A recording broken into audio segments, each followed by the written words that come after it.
You're listening to Hotepish with your host, Dwan B. Intelligent ish talk, intelligent shit talk, where we balance the profound with the profane. Political satire, celebrity and expert guests, information and entertainment, conversation and solutions. Leave your feelings at the door.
Have you ever seen a midget fall? That's some funny shit. About 10 years ago, I was on Sunset, and this midget tried to get on the curb and they fell. And like, if you've never seen a midget fall, when they hit the ground, they waddle like a football. That shit was funny as hell. I love, like, you know, and it's funny because you know he ain't hurt. You ain't hurt. You had a 19-inch fall, nigga. You all right. I just thought about that because I went to the Comedy Store last night for the first time in a long time. I don't know if y'all saw that documentary that Guy Torrey did. Shouts out to Guy Torrey.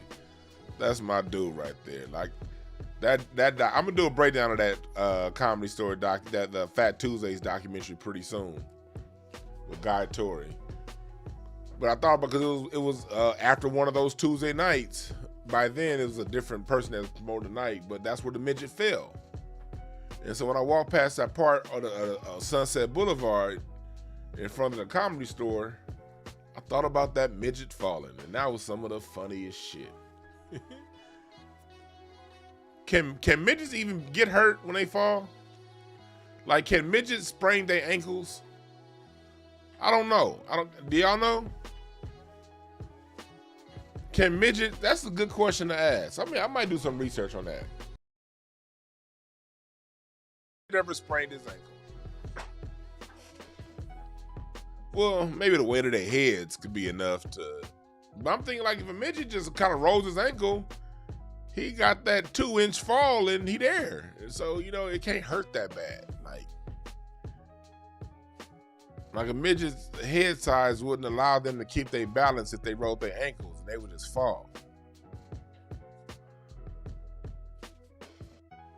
Quan said yes because they're bow leg. Okay, oh yeah, they are bow leg. A lot of midgets are bow leg. You right.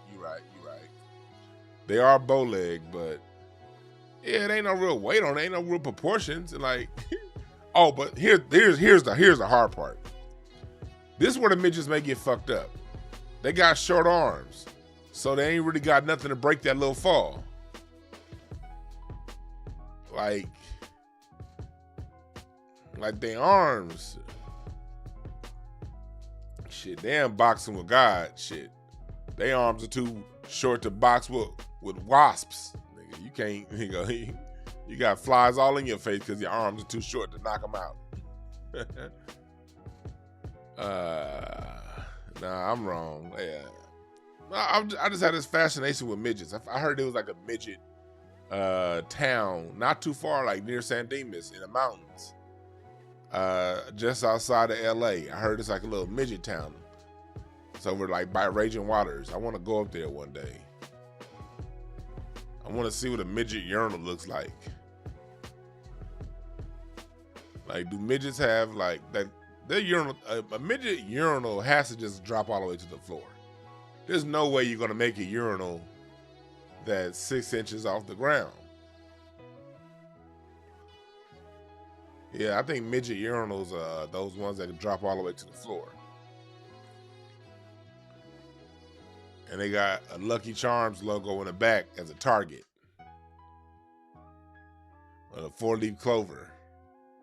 Like they put 4-leaf clovers in their urinals so they have a target to aim at when they pissing. I'm sorry, I'm over here. I'm fucking around. I know I'm talking about standing on your square. We gonna get to the topic. I was just wondering, man, because midgets. I'm curious about midgets. Just they funny. Every time I see a midget, my heart skip a beat. I'm like, ooh, there goes one. I think all midgets, like, when I look at them, they just look like they all have candy in their pockets. That's probably why that's probably why they bow leg, because their pockets are full of candy and like charms and shit.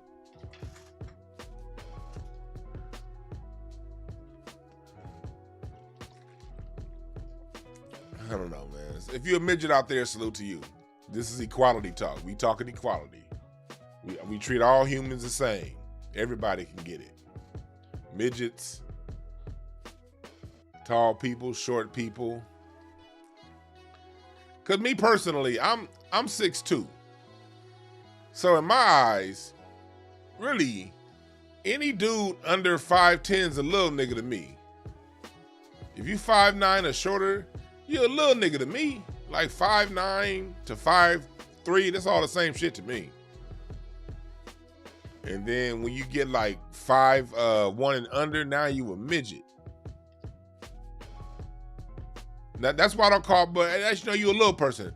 That's why I don't call midgets little people. No, little people are grown men that are 5 feet tall. That's a little person. Grown men that can cross their legs in the front, in the back seat of a car, in the back seat of a Civic. If you're a grown man and you can cross your leg in the back seat of a Civic, you're a little nigga. That's a little man. A little man is 5'3". A little man is 5'5". Y'all some little niggas. A midget is a midget. I don't give a fuck what nobody say. A midget is a midget. You got a big ass head, little ass elbows, you a midget. Little people got equal proportions, they just 5'4".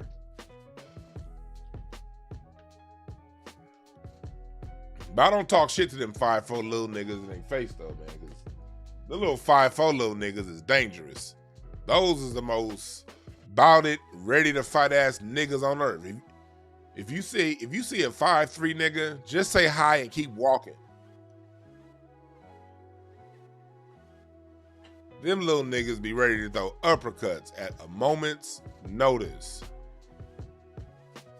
They mad at the whole, like niggas that's 5'3", they mad at the whole world because all they smell is the down funk of armpits and the rising tide of nutsack smells. Them little 5'3" niggas, y'all smell periods on women. Y'all just right there where everything stink. You got the downdraft of armpits from niggas like me that's 6'2". And you got the updraft of uncleansed women on that third day of the cycle of the month. And you smell all that shit. And you mad. You 5'3" and mad, looking at God like, man.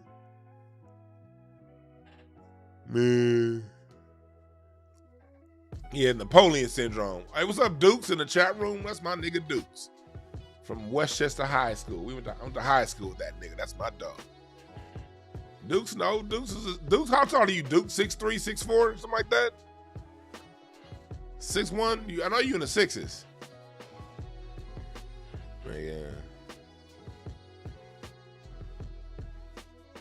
Telling you. Nigga Smokesman said they got jobs scraping gum under school tables. That's right. Yeah, Duke 6'3".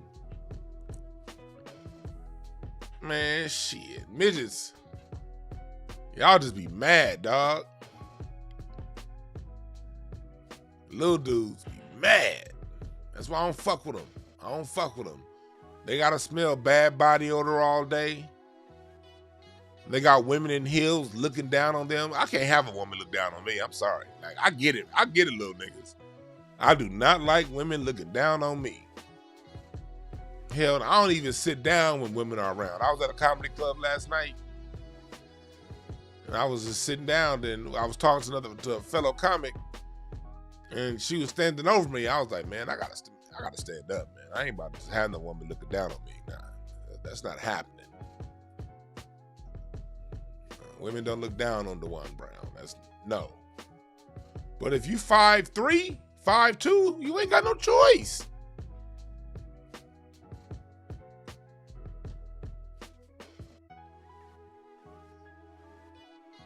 Yeah.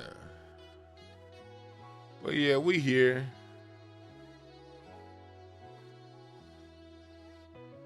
We are here. We are here. We was talking about earlier. What else we was talking about? Or what was I just talking about? We was talking about midgets and something else. Little dudes. And there was another point I wanted to touch on during my rant, but I got so caught up on midgets, I forgot what I was.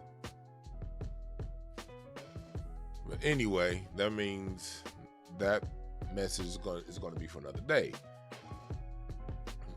Thank y'all everyone for joining. Today we're talking about standing on your square and why you must stand on what you know.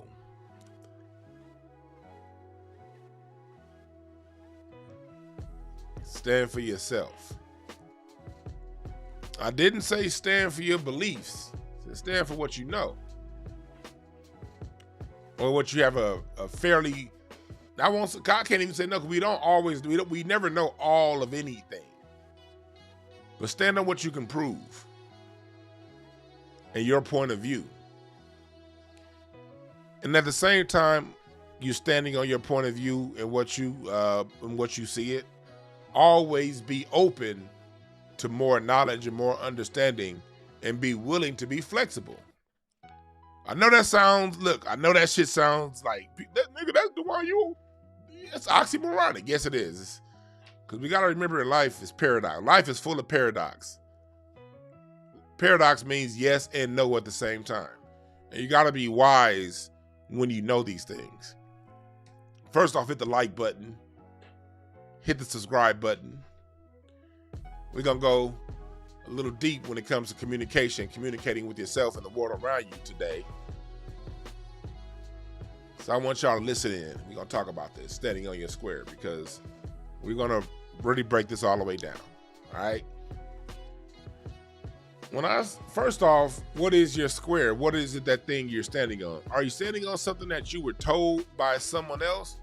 Or are you standing on something that you've taken the time to understand for yourself? At least at a basic level. We ain't gonna be PhDs at shit.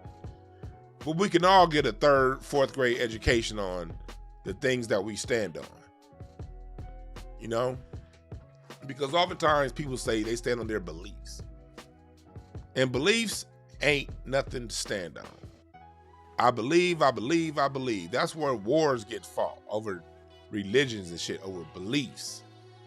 People get real passionate about their beliefs. I get hella annoyed when I'm standing on my square about a certain topic and I got some nigga in my inbox or in my comment section talking about what they believe. Let me start off by saying, hey, for you people who think your beliefs mean something, let me tell you the honest to God truth right now. Your beliefs don't mean shit. Let me say that again. Your beliefs don't mean shit. Now, you're entitled to your beliefs. And if you want to believe what you believe, that is your right as a human being. But when you start exporting your beliefs onto other people, saying that they should change their truths on your beliefs, you're in the wrong.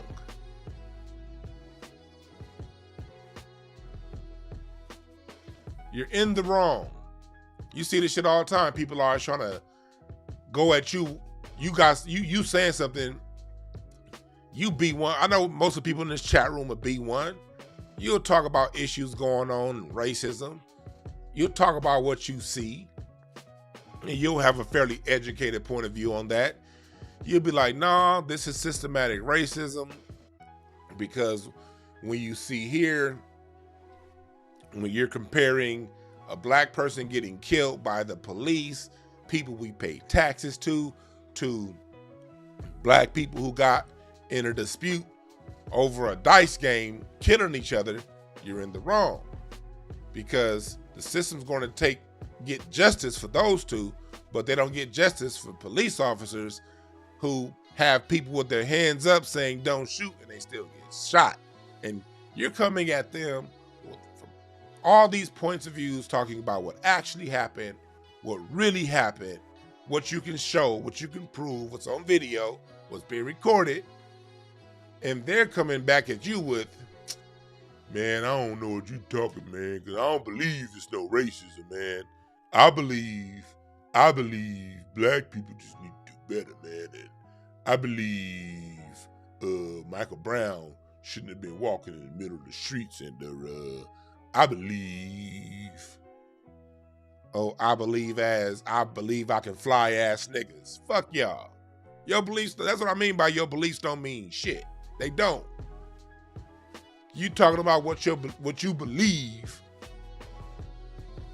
while someone else is talking about what they can show and prove. That's why as a person, you want to always be a person that seeks knowledge. You don't have to believe. You can know. You can find things out and make a judgment based on the tangible proof you have.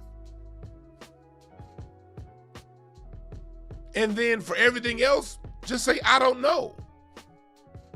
There's nothing wrong with saying, I don't know. I know I get people all the time to tell me, Dwan, you would know it all. Dwan think he know this. Dwan think he know that. I read the comments every now and again. Not every day, but about every 2 or 3 months, I go through the comment sections on Craig Facts and other platforms I be on, and sometimes this one, and now Dwan think he know everything. Let me tell you something.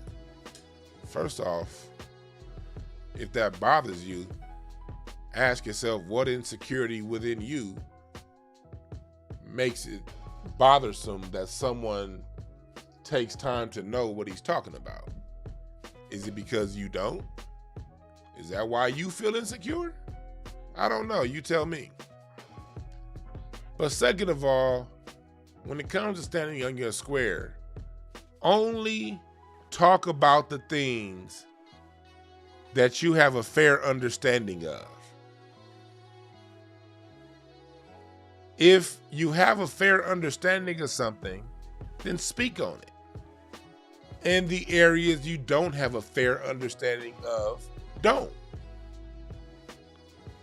99.9% of things that exist on this plane of earth that we're on, I don't know. Let me say that again. 99.9% of things that exist on this plane we call Earth, I don't know.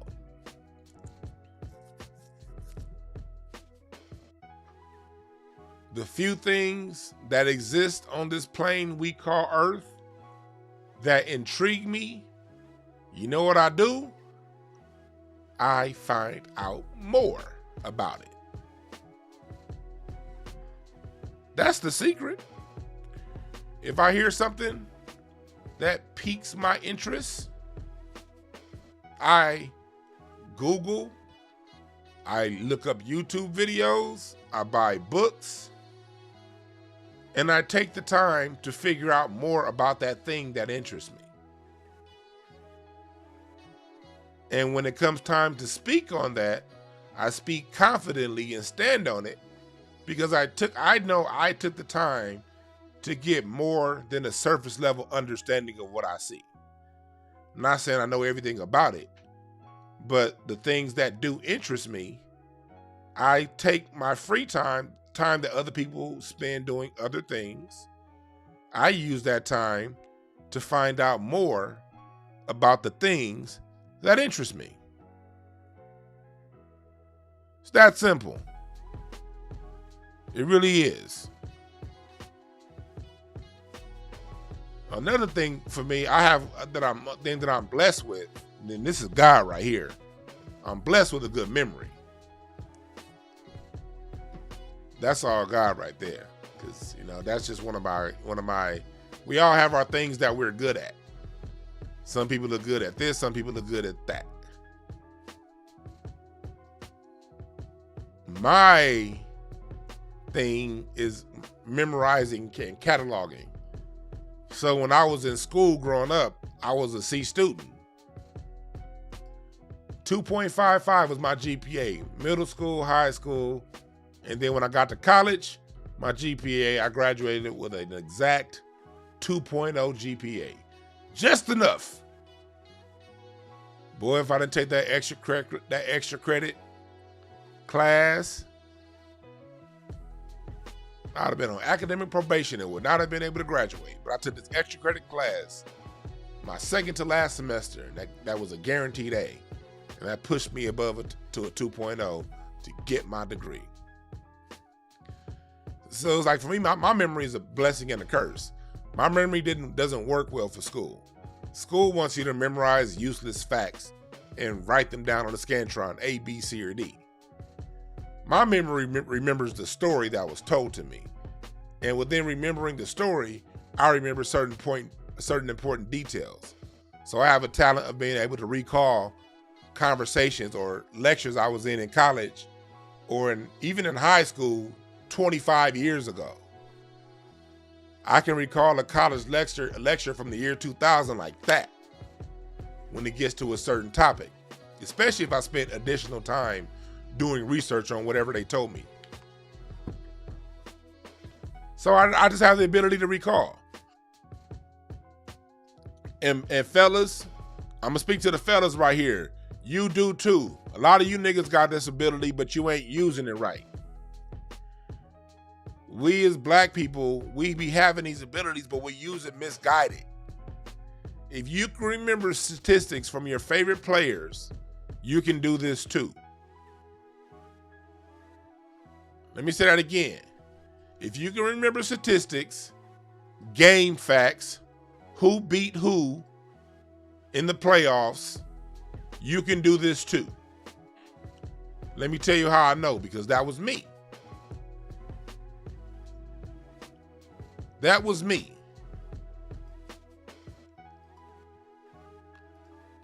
I realized, I knew that my memory for sports was just crazy. I can tell you the year, I can tell you what year, what team, people who listen to me regularly, y'all know the story, so bear with me, but everyone else that don't listen to me regularly, I'll tell you who won. You throw the year out, I'll tell you who won the NBA championship. 1995, Houston Rockets. 1994, Houston Rockets. 97 Bulls. 99 Spurs. 01 Lakers. 05 Heat. Check me. See if I'm right.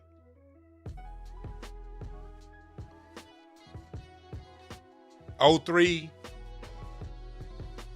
was that was the year the Spurs won in '03 and the Pistons won. Spurs won in '03, Pistons won in '04. The Sixers won in '83. So it was like, I realized, okay, if I can remember this bullshit, I can remember things that mean something to life. I can remember things that help educate people. I can remember things that help me before even educating other people, I should be able to memorize things that help me get a better understanding of the life that we live in. 2014 Spurs, 2011 Mavericks, 88 Lakers, 89 Pistons, 04 Pistons. Oh, it's 04. The Spurs. Yeah, 04 is Pistons, yeah. See how quick I named it off? Y'all throw these numbers out here. Yeah, 06 was the Heat. 05 was the Spurs. Every other year ass niggas. 1980 was the Lakers. That was when Magic Johnson subbed in for Kareem Abdul-Jabbar because Kareem got hurt game 6. And Magic tipped it off, played all 5 positions, scored 42. I think his stat line was like 42, 12, and 7, something like that. 41, he scored 41, 42, something like that. Big Dr. J in his house. See, we as black people, we got this when it comes to sports. So it's like, we got to use this shit when it comes to information that can uplift us. For those of us who have this ability. Those of you who don't have this ability, you have other abilities that you can contribute to the whole. Why do I have this mathematic equation in here? 1 divided by 360. Why is that up on the screen? Let me tell you why. This is to give you an example of how much a college degree is worth. When they give you a degree, you now have a bachelor's of art degree in whatever. Well, what is a degree? A degree of what? A degree of the whole. What is whole? Wholeness is 360 degrees. Whether you're dealing with a triangle, a square, a rhombus, a circle, a trapezoid, all angles must equal 360 in order for wholeness. If you have a college degree, you have 0.002777778% of the whole. What does that tell you? A college degree don't mean shit when it comes to knowing it all. You hear people all the time saying, Dwan, why are you going to say this? A PhD said that. That person has a master's degree. Yeah, they have a master's degree in that particular field of study that they covered. They now own 0.0027778% of all the knowledge there is, but they have a whole knowledge of that particular field of study they decided to get a degree in. So just because someone has a degree in front of their name doesn't mean you're supposed to just take what they have to say because you see PhD, you see MBA, you see BA, or whatever. When you've taken the time to get an understanding of what you know, you have to stand on it. Because when a person has a degree, they have a degree in that thing. So on TV, they'll put someone in front of you who has a degree in, say, journalism, or they have a degree in computer science, but they're talking to you about being an expert on the coronavirus or whatever, or the Russian crisis. This person is an expert on this because they have a degree. Well, hold on. Their degree ain't even in what they talking about.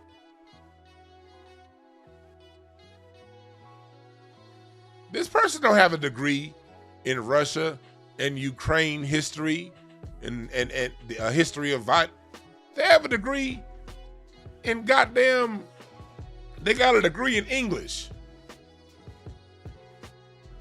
And they making you feel like you don't need to stand on your square because this person with a fucking English degree, because we have a PhD up there, they know more than you.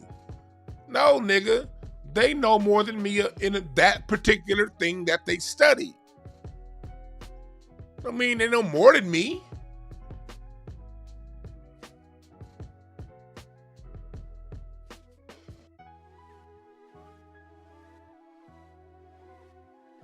These are the things you got to think about when people are trying to knock you off your square.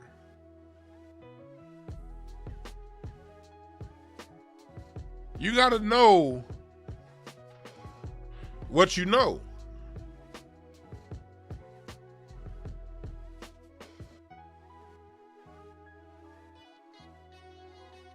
You got to know what you know.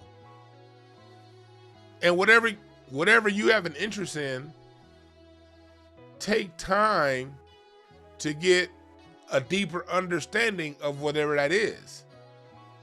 And from there, you'll be able to speak intelligently on the things that you're talking about. Yet at the same time, if you don't have a deeper understanding of it, it's okay to not talk.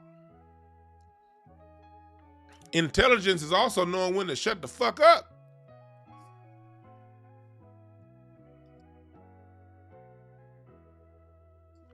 As a matter of fact, that's one of the highest forms of intelligence. is knowing when to be quiet. Because ain't nothing worse than, for those of you just now tuning in, we're talking about standing on your square. Hit the like button, share, please, subscribe. We're talking about this, and y'all know me, I approach topics from multiple angles, not just one. I approach them from plenty of different points of view so we can have a holistic conversation about standing on your square.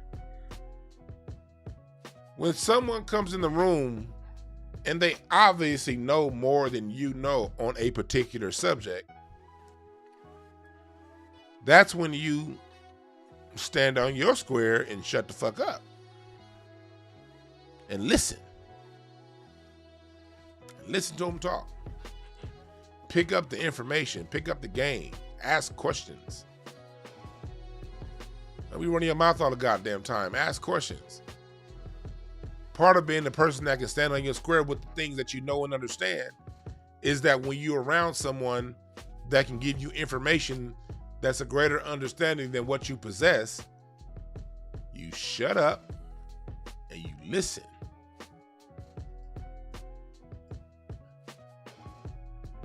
You be quiet and you listen. And you ask questions to get a deeper understanding of what they're talking about. Here's what a lot of people do. What a lot of people do is they ask questions to prove the other person wrong. Or even more insecure, you ask questions in kind of a slick way of showing what you know. And you know who these niggas are. Instead of saying, hey, you know, that thing that you said the other day, how can I better approach, you know, what you was talking about? Here's how they say. They be like, you know, when you were talking about, you know, when you were talking about driving down the street the other day and how fast people drive, you know, I drive a 78 Chevy, 78 Cadillac, and my 78 Cadillac does this, and, you know, it has, and they start going into a whole soliloquy about themselves, and then 10 minutes later, when they done talking about themselves, they ask a question. Run from niggas like that. I remember when I used to watch, and I still watch them, shouts out to him, Silent TV. I used to watch Silent TV a lot back in like 2014 on YouTube. I don't watch them much because them niggas all they do is argue. But it was certain people Silent would have on his show guest hosting for him and asking questions. And they would get people on 125th Street, and they'll get someone like a Dr. Cabo coming down the street. They want to talk about ancient Africa, but instead of asking Dr. Cabo, you know, were the Egyptians black? The dude's questions would be like, so Brother Cabo, we know that the Egyptians, well, first of all, they were not the Egyptians. They were the original Kemites. And before they were the Kemites, they were the Cushites. And we know that, brother. We know that, brother. So with us knowing that they were the Cushites and then the Kemites, and then the sun comes down there because in Egypt, in Cairo, where the pyramids are built, brother, we know that that is the exact center of the earth, my brother. So my question to you, my brother, since we know that the Kemites were the Cushites and Egypt is in the center of the earth, and the only people in the center of the earth is a man of melanated descent, can you, Brother Copper, let us know, were the ancient Egyptians black, brother?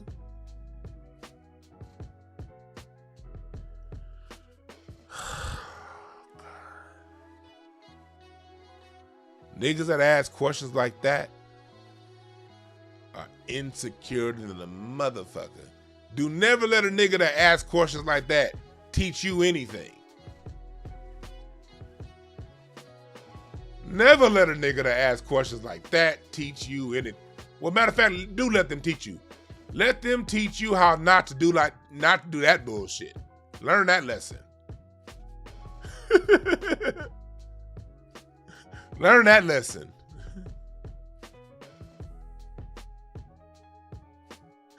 That nigga, see, that's why I look at the chat room. You niggas is funny. That nigga B probably said, them niggas in beads and bracelets in the tea. I ain't been looking at the chat room because I know you niggas are going in. Cause y'all gonna throw me off. Y'all gonna throw me off my square if I read what you niggas are saying right now. Y'all gonna throw me off my square. Yeah, man. And I ain't got no issues with Sarnetta, man. I salute to Sarnetta, man, because he turned me on to a lot of people who really enlightened me. He turned me on to Brother Rich's channel, Black Magic 363. And I love Black Magic 363, Brother Rich's channel, man. Sarnetta used to film Khalid. If it weren't for Sarnetta, we wouldn't have all them videos of Khalid Muhammad. Sarnetta was Khalid Muhammad's videographer. I heard him say that in an interview he did with somebody. You know, a lot of those Dr. Ben conversations that we would hear, that we saw on YouTube when a lot of us started waking up, you know, salute to Sarnetta for making those videos. But all that arguing them niggas be doing,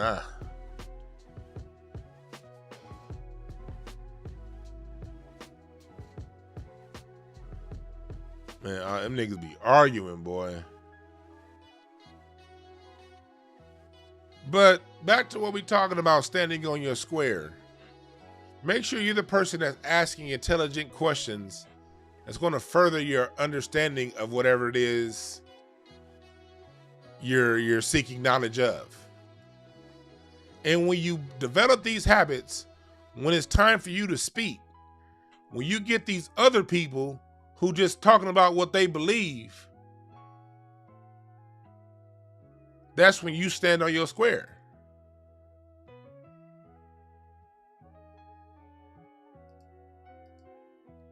And we as black people, we know this because we were the ones that were saying, hey, I don't care if Trump gets in office.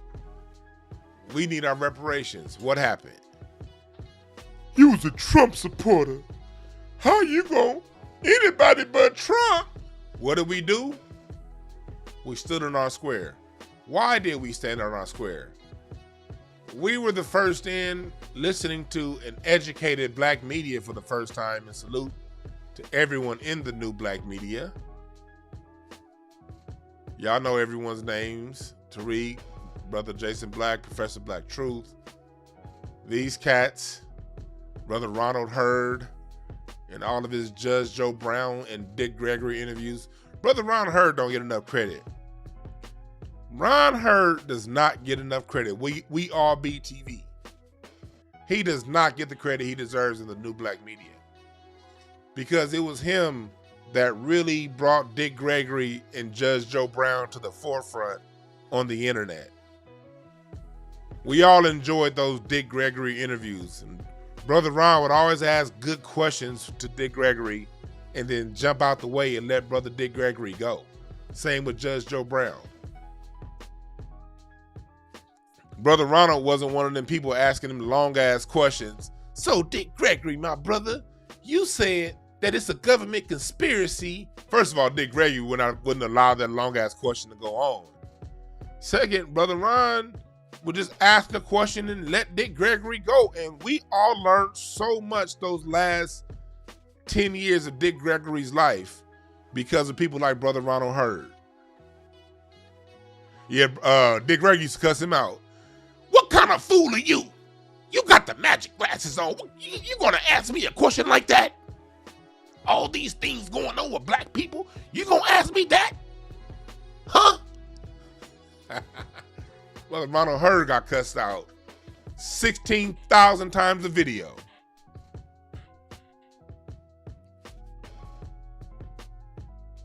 Nigga, is you crazy?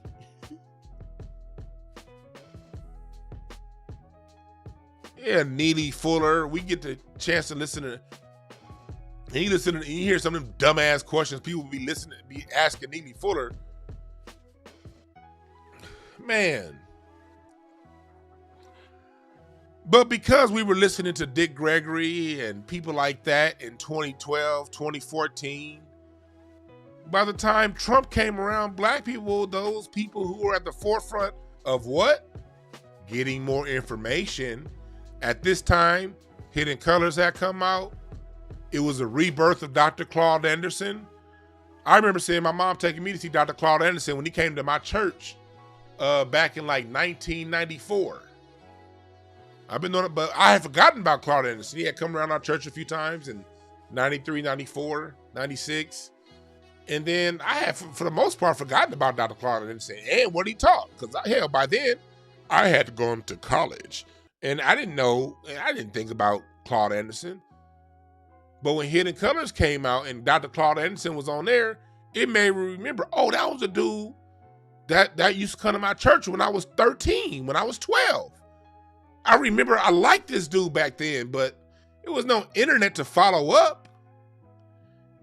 Ain't no, as a 12-year-old boy, look, nigga, no, I was not about to buy Black Labor White Wealth as a 12-year-old. No, soon as church was over, I'm ready to go play basketball. Like, no, I'm gonna get on, well, it's nighttime now.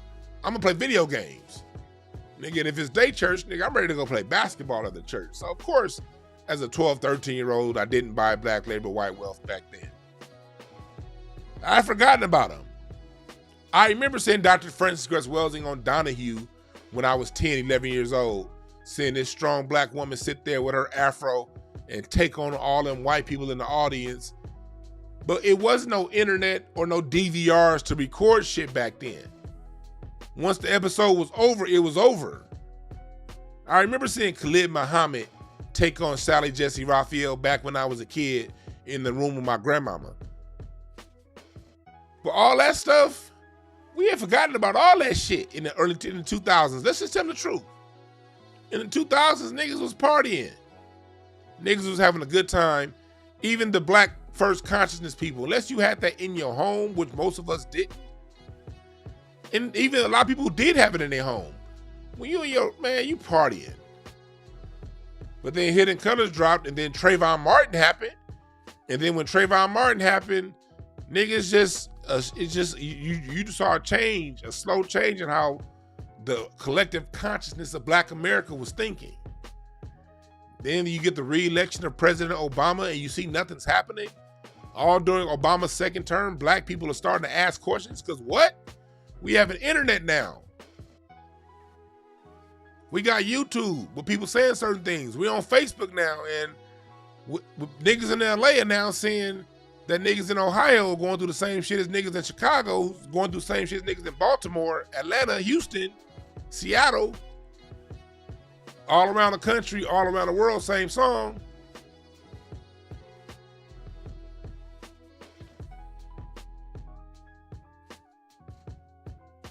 So a lot of us started really paying attention during that second Obama presidency. So by the time Trump ran, we weren't scared. But those of us who weren't scared of Trump, we were at the forefront. And y'all know the bullets you took from your friends and family, to the people in the chat room, the people listening later on. Think back to 2016, those of you who were not afraid of Trump back then. And if you were afraid of Trump back then, this is no diss to you. I'm just talking about how we evolve. We all evolve at our own time. So I ain't here to diss people who weren't. I'm just here because we all need to grow. We all need to get better. But for those of us who saw the whole Trump thing and for the scam that it was, you had to stand on your square. Your mama started looking at you funny. Your cousin stopped fucking with you like that. Your co-workers, you just, nigga, it was a lot of niggas that really thought they had white co-worker friends in 2014. You niggas really thought them white folks and the Mexicans was y'all friends. And then that election of Trump happened. Them same white co-workers, former classmates you knew from college, friends that you met over the years. When Trump got in office, you saw what them motherfuckers was really about.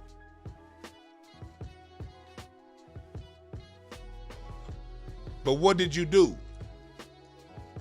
You stood on your square.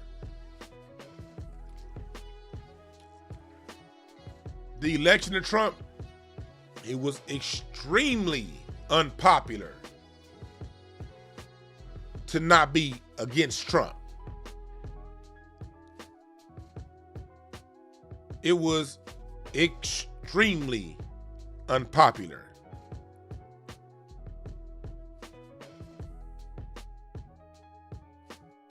But you stood on your square, and what happened? You were right. Trump gets in office. He was the boogie. He was the whiz. And America is Oz. Y'all got to go back and watch The Wiz. I recommend The Wiz over The Wizard of Oz because The Wizard of Oz was corny to me. I got to watch Michael Jackson. You can't win. That's the version I vouch for. I vote for Nipsey Russell playing the Tin Man. That version. Take a look at The Wizard of Oz. Or The Wiz. Remember the scene when everyone is dancing and The Wiz is changing the colors? Green. Now it's green. Green is mean. And what did everybody in Oz do? Green was the thing of the day. If you notice, the colors they use are the colors of the chakras. That's the story. Well, there really only are 7 colors in our light spectrum. The 7 colors in our light spectrum. Then they jump to orange. All of Oz, they done forgot green existed. Now we on to orange. And then when the Wiz was done with orange, we on to yellow. And every time the Wiz changed colors, the masses changed colors right along with them. No thought about, hold on, did no one stop to say, hold on, why are we dancing to orange now? Didn't you just tell us 30 seconds ago that green was mean? That green was the color of, that's the everything? Why is now, what? Can I have a choice? No one did that. Everyone just went along with it. They were showing you, they were illustrating to you how the masses are. When you're the masses, the people who don't stand on their square, those are the people in the Wiz that go hard body for whatever the Wiz says it is. But then when you get towards the end of the movie, you go through that big old shell and you see that inside of that big old shell that was projected out to everyone as the meanest thing on the scene, you see it ain't nothing but a wimpy little punk controlling the minds of the masses. And that's what we saw there with Trump. We saw Trump was just a wimpy punk. He didn't do nothing against us. He was just a little wimpy punk that allowed that his right-wing people he was able to manipulate, and the left-leaning people are easily manipulated by the media because the media is left-leaning. Fox News is the exception. They're right. But everything else in the media is run by liberals. That's how it was. And people who was in America in 2011, look, California voted down gay marriage in 2008. How did liberal California go from voting down gay marriage in 2008 to gay marriage being the greatest thing ever in 2012? How did that happen? Because the Wiz said, forget yellow, now it's green. Green is mean. And the people said, yeah. Damn what we caught discussing just 4 years ago. Now, It's the greatest thing ever. That's because we live in Oz.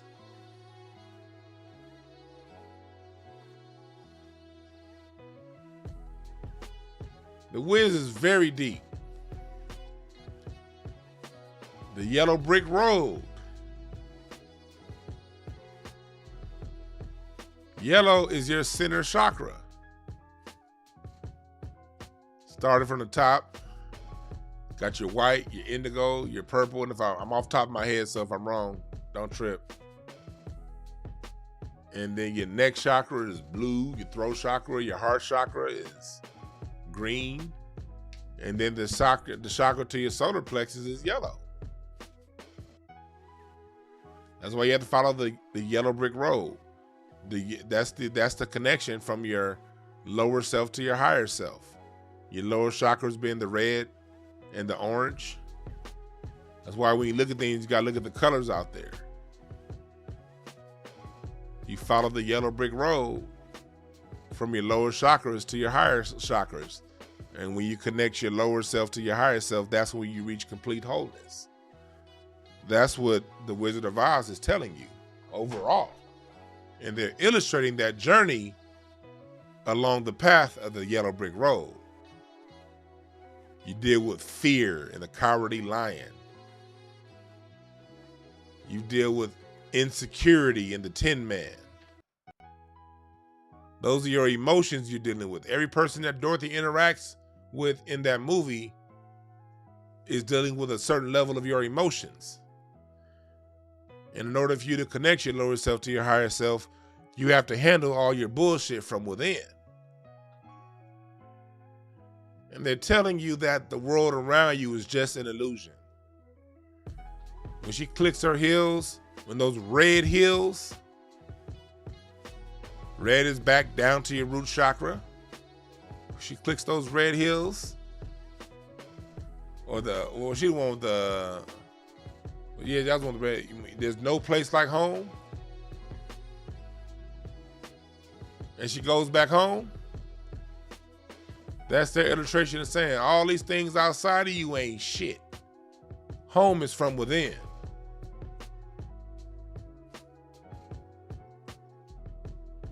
Home is a journey within, not out. Which is a lesson on standing in your square. When you stand on your square, it's a projection in from inside out. If you're one that's looking for outside approval, if other people have to validate your truth, you're not standing on your square. Matter of fact, you haven't even built the square. You're standing with the group.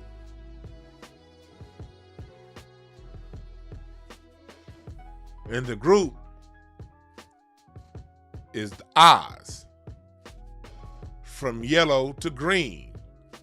Whatever that insecure wizard says it is what they follow. And when you break the whole movie down, when you see how weak the wizard is, you see at the end of the day, everyone is following an illusion.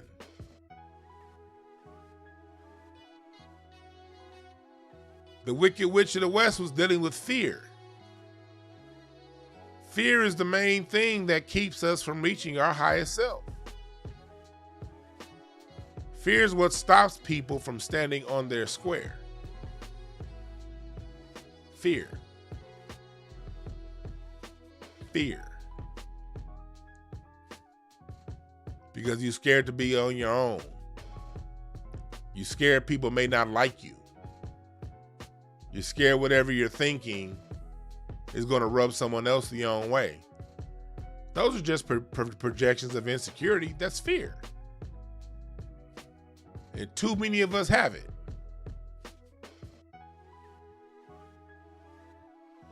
Too many of us have it. That's what stops people from getting in good, constructive, productive relationships with someone of the opposite sex that they vibe with. You're so afraid of getting heartbroken. You're You're so afraid of someone doing you wrong. You've passed on 2 or 3 people who would have done you right out of the fear of being done wrong.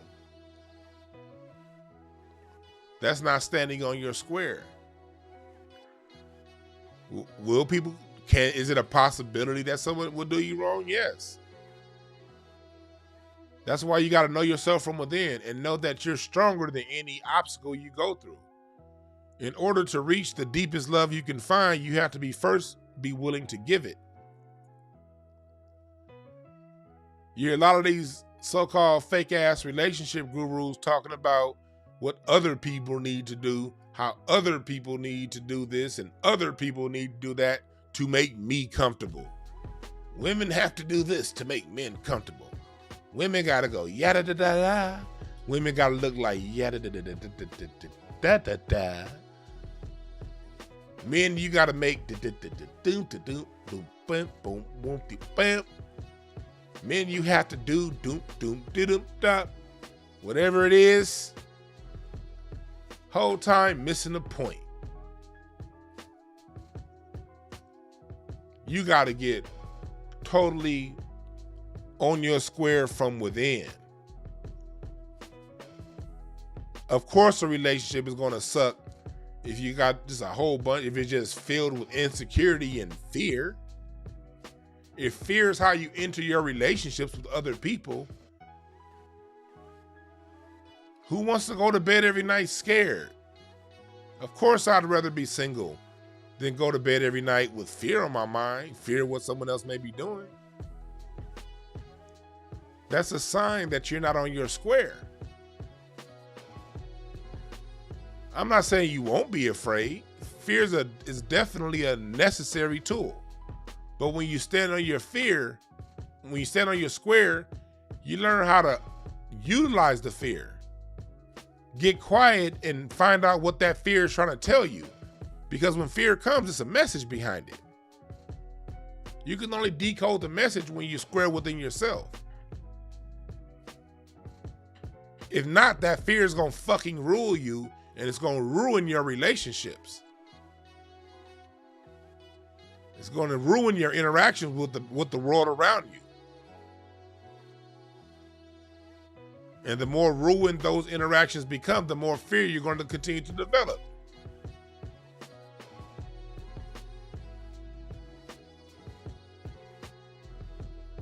Fear.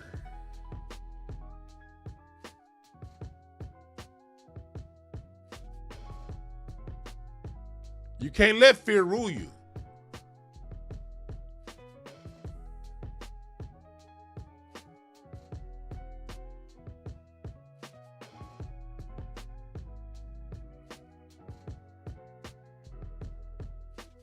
You cannot let fear rule you.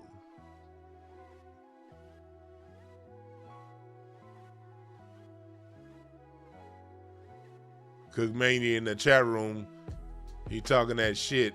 He saw his mama beat his daddy's ass and he projected that on the people to me. Just because you saw your mama slap your daddy around and he didn't do nothing about it. Don't come around here in this chat room talking that shit.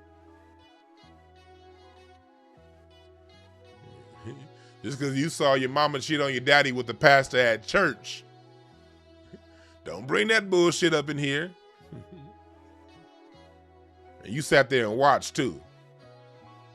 You saw the pastor hug your mama, then grab her ass, then move his hand real fast away. And you didn't do nothing about it.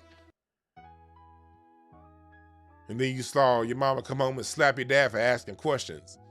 So now you want to bring that energy in this chat room. Chill, brother, chill, chill, chill. All right, chill. Chill, man, all right? Chill. Big Sky said she had to make the rent.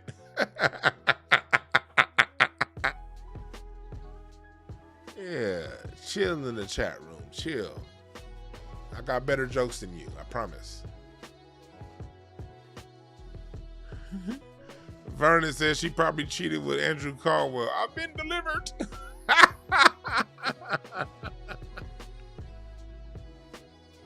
Yeah, so back to what we talking about. Fear, man. Like, standing on your square. And I'm not saying this as the expert who knows it all. I'm saying this as a person who wakes up every day doing my best to walk forward and be better at it. I have not all the way arrived at this end point. We doing this shit together, y'all. What I can say is I'm further along now than I was this time last year. I can say I'm further along now than I was 6 months ago. I can say that for years now, I've been progressively every day being the person I want to be. Because we all have this projection of who we are. But sometimes when you take a look in the mirror, you realize you ain't that. And at that point, you got two ways to go. You go either into complete hater mode and insecure mode and judge people who are on that level or people you perceive on that level. You talk shit to them, you bring them down, you tear them down because they're actually what you want to be, but you too much of a hoe to live your life and be that way, so you tear them down. Or you start making strides to be that person. You realize I'm not there yet, but I can get there. And if I start now, I can progress towards my goals. And then one day I'll wake up and I'll be the person that I was through daily, every day, spending every moment of the day, every opportunity I get to stand on my square, to be a person that's secure within myself.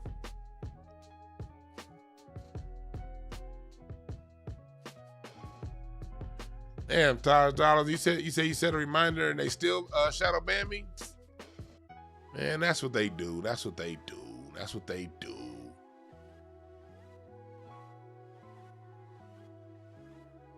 That's what they do.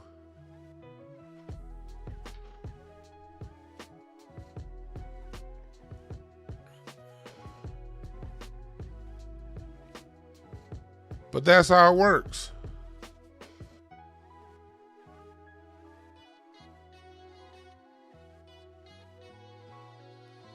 That's how it works. We can all get better at this. And if you join my Patreon, I don't have the link up now. I don't know why I didn't put the link in the chat room. We're gonna be having these discussions my Patreon. We're gonna be having my Too Deep for YouTube, the lower tier.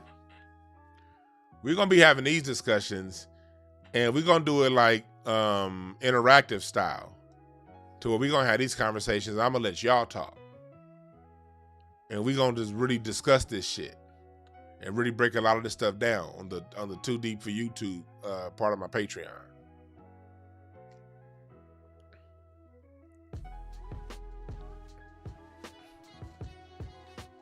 And then my webinar section, that's where I'm going to do that's going to be for full webinars on a lot of this stuff to go even deeper. But on the Too Deep for YouTube, we're going to be having these talks. And with these talks, I can't have hundreds of people. I would like to keep it, relatively smaller groups, so we can really break this shit down, so you're getting a true value. I don't want it to be to where, where I'm talking to 10, 200 people. I want to keep it a little smaller, to where we can really break this shit down, and I can help you guys out on more of an individual level with some of the shit y'all going through. I am more than willing to help.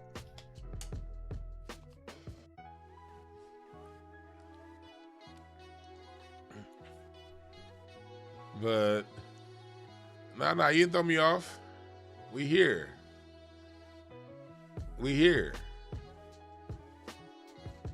I'm just talking about standing on your square. Because those of us who stood on our square during the Trump years, we stayed on our square. Thank you, Courtney G, for the Cash App. We stayed on our square through the Biden administration, because what happened when Joe Biden was going through it? We can't have 4 more years of Trump. Oh, Jesus. Trump's a racist. Trump's a this. Trump's a that. Trump. Anybody but Trump. What did you say? You said, those of you in this chat room, man, I don't give a fuck about Trump or Biden. I ain't vote for neither one of them retarded bastards. Or hell, I might even vote for Trump just to piss you liberal niggas off. No, man, we gonna hold Biden accountable. See, that's what's gonna happen. We gonna get Biden in. We gonna get Kamala in, the first black woman vice president, and we's gonna hold them accountable. You stood on your square and said, fuck that. And now look at the people who were telling you all that shit 2019, 2020. The family members you didn't fall out with when Trump got elected, you for sure fell out with when Biden got elected, because you was like, man, fuck that. I ain't scared of, man, Joe Biden is worse. And they looked at you like you wasn't a child of God when you said that. But you stood on your square. And where are those people now? Quiet. Question. Do you even respect people? I know we all love our families or whatever. And we know that, let's set that part to the side. Certain people you're always going to love. But overall, do you respect people who don't have the integrity to stand on what they say? These co-workers, these so-called friends, they waste your time talking about all this shit. You standing on your square. Matter of fact, you ain't even talking to them. You minding your own business. You trying to talk to other black people who are on your wavelength. And then here they come in your comment section on Facebook, on Instagram, on Twitter for hours. This worst part about it. Those what about Trump ass niggas? These are the niggas that'll be on your social media for hours. You look up, you done started this conversation before on your Facebook app on your phone before you went to work. Nigga, you driving to work, and while you driving to work, you see this motherfucker done left 3, 4, 5, 10 comments.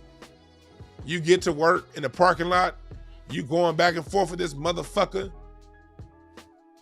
And you get to work, you know you get them reports is due, but you on Facebook on your phone, not on your computer, because you know your job tracking your computer.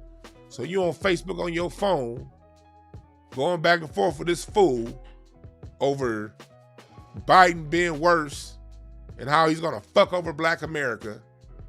They wasted all that goddamn time in your life. Now, when you see them niggas, if you see them niggas, they wanna talk about the weather. Man, it sure is hot outside today, ain't it? Man, you see the Lakers last night? Man, did you call it, man, the football, that Super Bowl was dope. You're like, hey, but what about your boy Biden? Man.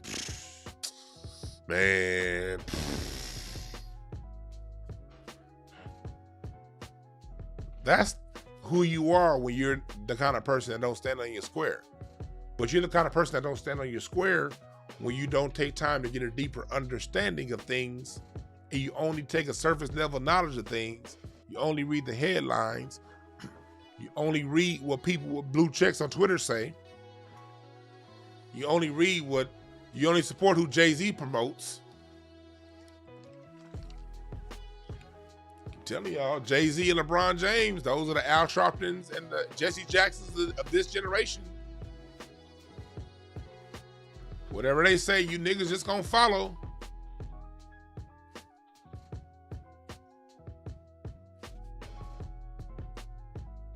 These are the ones. That's right, Bad. See what had happened was ass niggas. See what had happened was. But do you see where I started this broadcast, how it all ties in together? There's a chain of events that leads to the end result of being someone who stands on your square or don't stand on your square. The common traits of those who do stand on your square, and I'm not talking about people who are just fools, because people can stand on squares all day and just be wrong as all day. I'm not talking about self-destructive people. Again, this conversation is geared towards those who have an intent to be constructive. This is geared towards people who have an intent to be the best person that they can be. This isn't geared towards people who are just know-it-alls. This isn't geared towards people who just want to be right all the time. Niggas like y'all got all kind of surface level bullshit to watch on YouTube. Y'all got all kinds of people with hundreds of thousands, millions of subscribers, way more than this little ass channel talking that shit. This is a channel that gears toward that caters to people who want to be better people overall.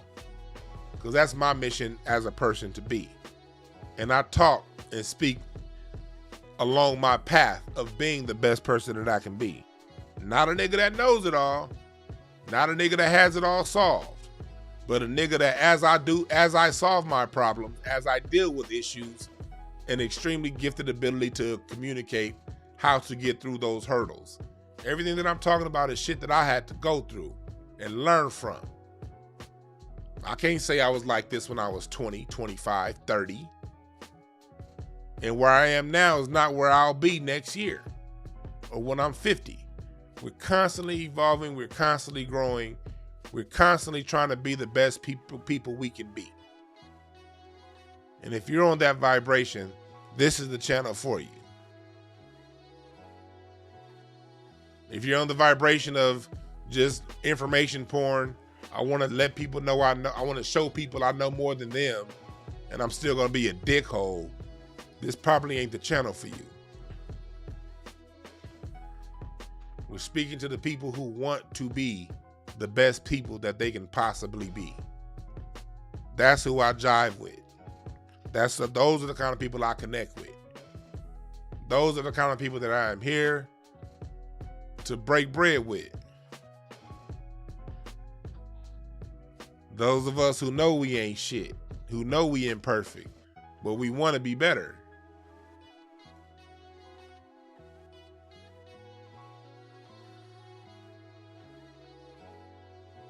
So standing on your square with integrity is what we talking about here. Salute to you, Lee, every day. Salute, stay fly. Yeah, that's what we here for. So standing on your square, you see the common theme here. The people who are full of shit, they only get a surface level of knowledge, of surface level headline information verified through the sources that are meant to corrupt us. They follow what their group thinks. They sort of repeat the things that their group says. There's very little original thought in the things that they say. It's a whole bunch of cliches. We need to come together. We need to do better. We need to hold who we vote for accountable. It's always a whole bunch of we need to do ass niggas. And then when it comes time to stand on the thing that they wasted 8 hours of your day, you didn't get shit done at work, almost got in a car accident, trying to tweak this motherfucker back when the light's on red. You wasted all that goddamn time. Now this motherfucker's on to, did you see the Price is Right? No, I ain't watching no goddamn Price is Right. You told me this nigga Biden was gonna be good. Now he talking about we need more police funding. Fuck you. This motherfucker Biden doing exactly what I said he was gonna do 2 years ago. And you ain't even got the integrity to come to me and say, hey man, you was right. You wanna talk to me about the damn Price is Right or electric aid? Fuck out my face, nigga.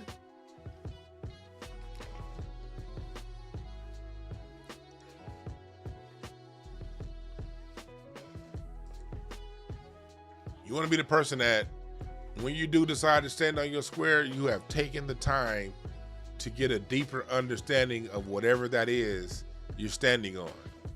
You want to know the positives and the negatives. You want to hear all sides of the story. You want to base your judgment off of the information, not feelings and emotion. But people that think like that, y'all the rare ones. Y'all the 10%. Y'all the 5%. Everyone else wants it the other way. But there's a beauty within when it comes to being a person of integrity that stands on your square, a square that you built off of a desire to understand more. There's a respect in that. There's an honor within that. And although people may not say it, they see you that way. You know how I know they see you that way? Because those be the main ones that be wanting to talk shit about you when you ain't around. They really honor you. They really wish they could be that way. But since they can't, they have to tear you down. Either that, or what I get here in Hollywood is a whole bunch of comics, and I'm not gonna mention you niggas' names. Don't worry. I'm not that kind of dude that name drops. But when I'm in Hollywood, like I was in the Comedy Store last night, you get these dudes that be like, man, Dwan, you be talking that real shit, man, but shit, I got a commercial audition tomorrow, man. I wish I could say the shit you say, man, but now publicly, they'll see you getting chastised or whatever. They ain't gonna say shit. But when you see them one-on-one, it's always, man, you said whoopty women. Man, these niggas be bringing up tweets I said back in July. I be like, God, did I say that? Ah, shit, I forgot. Man, but I can't do that. So, you know what I mean? I'm out here trying to get it. Like, oh, okay, brother, I get it. I get that everybody can't be as vocal as I am. That's understandable and that's respectable. So you may not get people to publicly say what they say about you, but you'll get those moments in private. Everyone respects someone who stands within their integrity.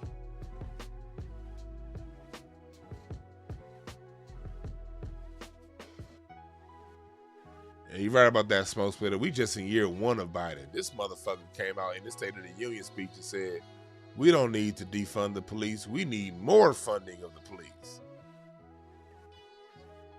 See? But that's where we as a people have to stand on our square. Like, no, we said what we said. You got elected. For those of you who did vote for Biden, this is a chance for you to now stand on your square. You said you were going to hold him accountable.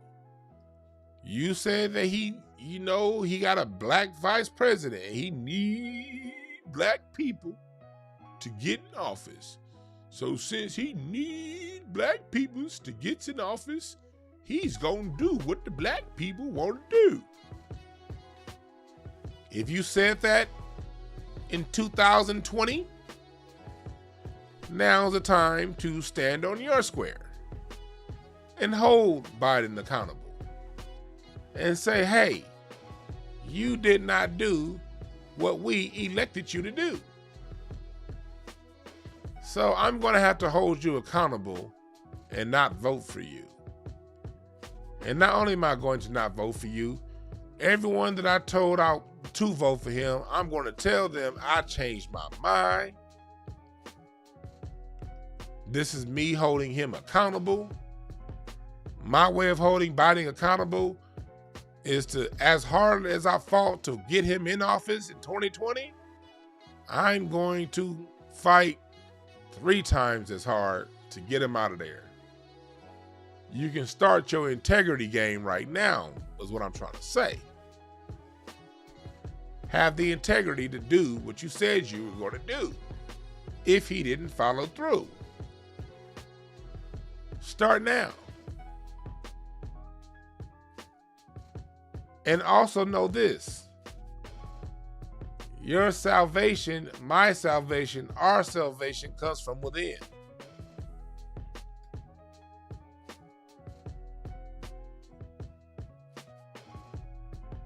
You saving your goddamn self, not no Democratic Party. Not no fucking rapper with a blue check that calls himself God.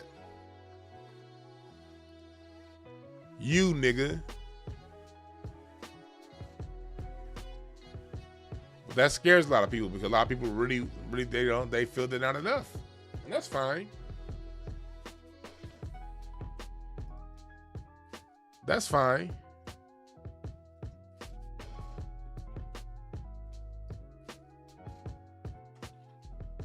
We developing that. And that's what my Patreon is all about. And my courses that I'm doing on my Patreon. That's all about helping you develop these things for those who have that desire.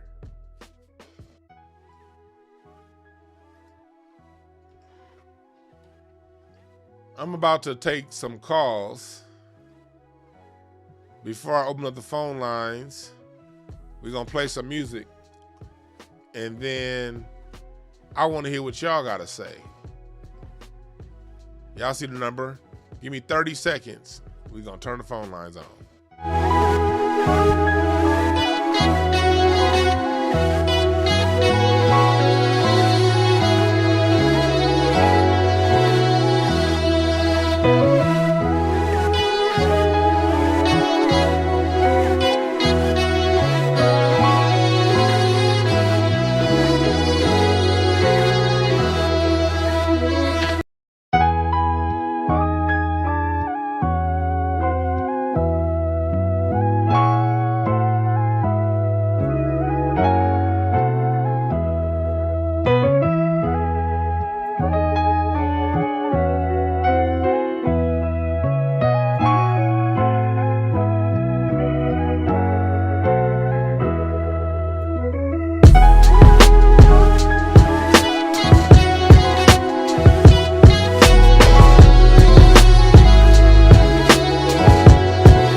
Here's you niggas think about what I'm saying.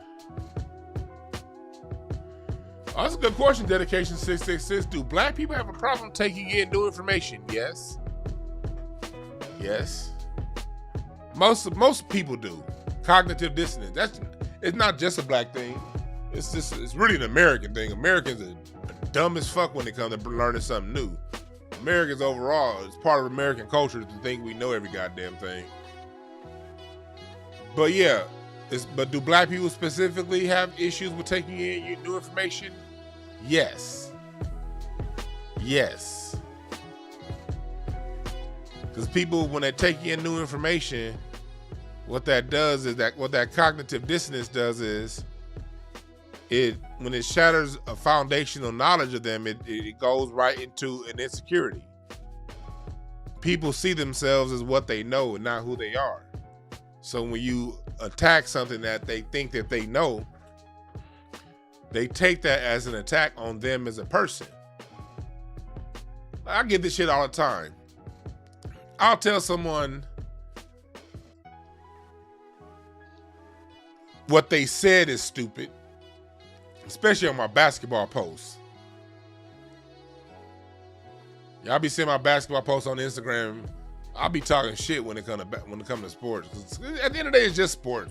What do you really care? Why do you really care anyway? So why not talk extra shit when it comes to sports? I'll tell someone what they said sounds stupid, and they'll be like, "You calling me stupid?" Nigga, now, if you want to, I'd be like, okay, if you want to take that on as you, then I'm not going to stop you. I'm not going to stop you from if you think this is an indictment on who you are as a person, it's not. I don't even know you I don't even know you as a person. I just know a comment that you put. I just know that you put a comment in my on my page that I don't agree with, and I don't agree with that comment. That comment sounds dumb. That's all I know. I don't know if you're dumb, because there's a lot of smart people that say dumb shit. I say dumb shit from time to time. It don't mean you're dumb. But people to take that shit as you saying I'm stupid. Well, sir, if that's what you feel, then that's how you feel. Why am I going to stop you? So that's a good question. Yes, people do have an issue with taking in new information.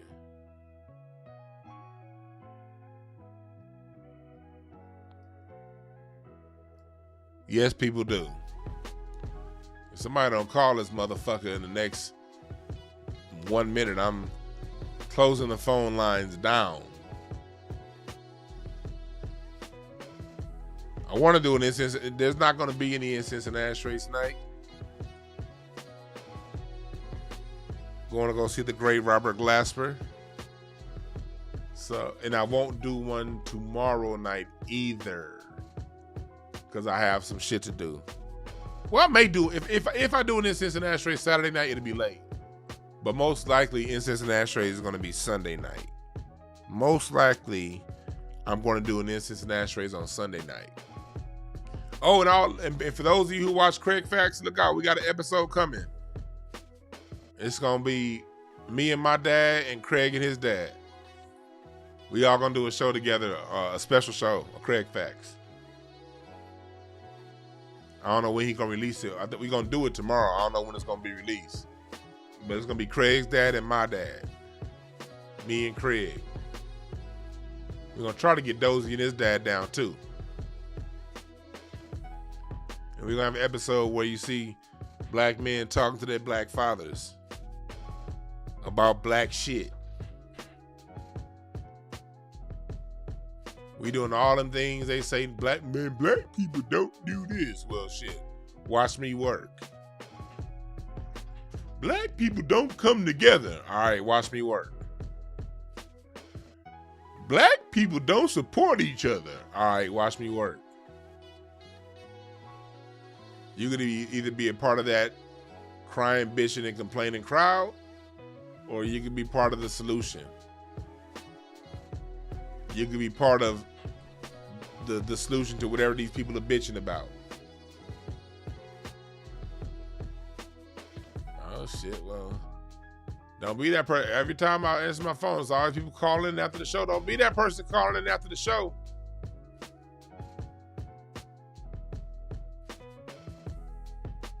Yeah, we're gonna have an episode with our fathers. That's gonna be dope. We got a lot of shit going on. I want to thank y'all for joining. I got my music family tree is almost done. Like, I haven't,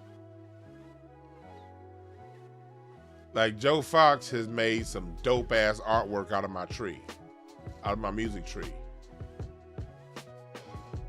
This shit's about to be fire.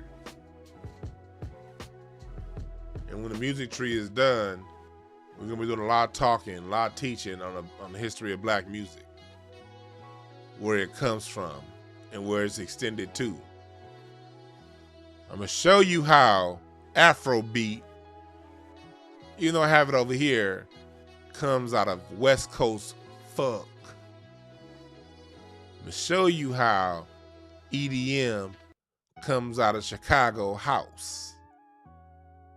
How salsa and Latin jazz comes from Kansas City bebop.